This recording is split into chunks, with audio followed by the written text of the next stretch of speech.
నువ్వంటే పదే పదే చెప్తానే నువ్వంటే పదే పదే చెప్తానే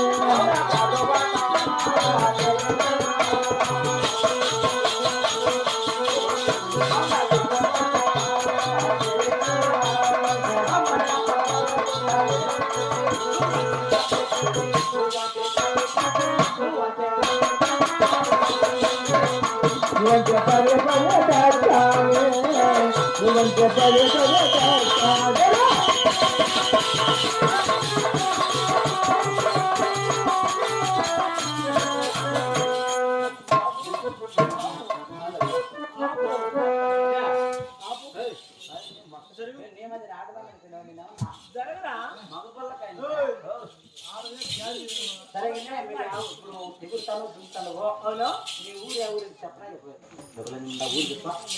అంటే నా ఊరు పేరు చెప్పాలా?